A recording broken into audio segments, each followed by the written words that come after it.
एक बार एक बायोलॉजी की क्लास चल रही थी। बच्चे बड़ा प्यार से पढ़ रहे थे। अध्यापक जो थे वो भी बड़े प्यार से बच्चों को समझा रहे थे। आज का जो टॉपिक था वो था एक सूडी से जो खूबसूरत तितली बनने का सफर है, उसको समझाना था अध्यापक महोदय को। फिर क्या था? सूडी मतलब प्यूपा। इस बात पे हमें जद्दोजहद नहीं करनी है, तर्क वितर्क नहीं करनी है, बस आपको कहानी का मतलब समझना है। तो अध्यापक एक सूडी को लेकर आए, या हम प्यूपा कहें उसे, और समझाने लग जाते हैं कि किस तरीके से जो आप एक खूबसूरत तितली को देखते हैं वो कैसे बनती है, कितना कठिन परिश्रम करना पड़ता है, कैसे बनती है। तो लेके आए और बच्चों के सामने रख दी और बच्चों से बोले कुछ ही समय बाद ये अपने खोल से बाहर निकलने का कोशिश करेगी, प्रयत्न करेगी, प्रयास करेगी। और बच्चों से कहा आप बड़े प्यार से देखें इसको। शिक्षक जो महोदय थे वो क्लास से बाहर चले गए। वो बच्चों से साफ शब्दों में कहा कि आप कोई भी हेल्प करने की कोशिश ना करें, मदद करने की कोशिश ना करें। तितली को बनने में अपनी खुद से संघर्ष करने दें। और अध्यापक महोदय क्लास से बाहर चले गए। तितली काफी संघर्ष कर रही थी, जो प्यूपा या हम कहें सूडी थी। कई शरीरों को त्यागना पड़ता है, अपना जो ऊपर का कवच है हम कह सकते हैं उसको, या जो स्किन है उसको त्यागना पड़ता है, फिर एक खोल से निकलना पड़ता है, तब खूबसूरत तितली बनती है।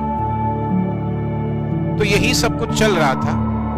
काफी प्रयत्न कर रही थी जो तितली बनने वाली थी, बहुत मुसीबतों का सामना कर रही थी। तो एक बच्चे को दया आ जाती है, भाग के पहुंचता है तितली के पास।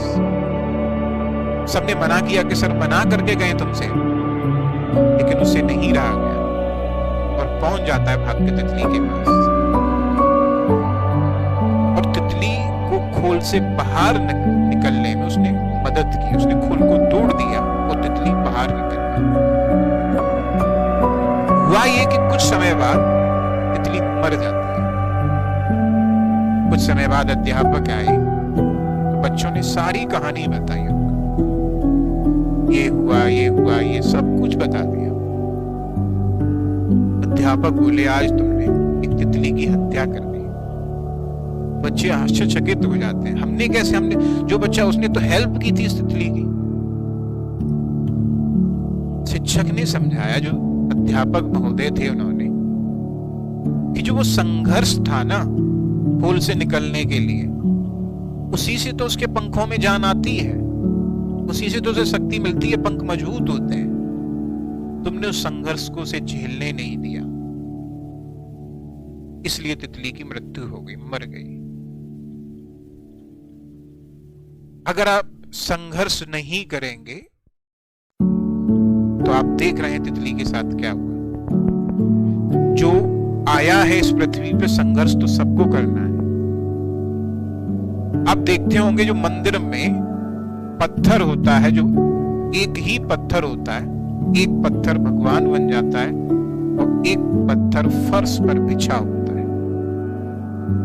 अगर खेत में हल ना चला होता तो खेत बंजर होता, उस पर फसल नहीं लहराती। फसल को अगर आंधी, तूफान, तेज बारिश, तेज धूप न मिलती तो उसमें कभी फसल अच्छी नहीं होती। सबको संघर्ष करना पड़ता है। आप अगर आज मेहनत कर लेंगे, हो सकता है आज की आपकी मेहनत आपका पूरा जीवन बड़ा आनंदमय तरीके से व्यतीत कराए। अगर आप आज मेहनत नहीं करेंगे, हो सकता है आपको पूरी जीवन मेहनत करनी पड़े।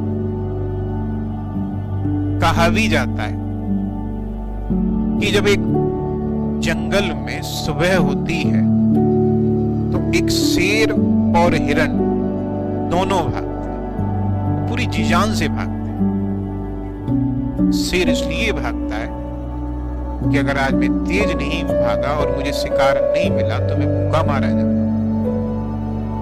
और उसी जंगल में हिरन भी भागता है, अगर मैं आज तेज नहीं भागा तो मैं किसी शेर का शिकार हो जाऊंगा। भागना तो दोनों को है, शेर को भी और हिरन को भी, और पूरी जी जान से भागना। अब आप तय करिए, शेर बन के भागना चाहते हैं या हिरन बन के भागना चाहते हैं। मेहनत तो आपको करनी ही है। अब आप तय करिए, आप एसी कूलर में पंखे में बैठ के मेहनत करना चाहते हैं या फिर आप धूप में मेहनत करना। ये कंफर्म है कि आपको मेहनत करनी है। मिलते हैं अगली कहानी में नई एक अच्छी कहानी के साथ। तब तक के लिए जय।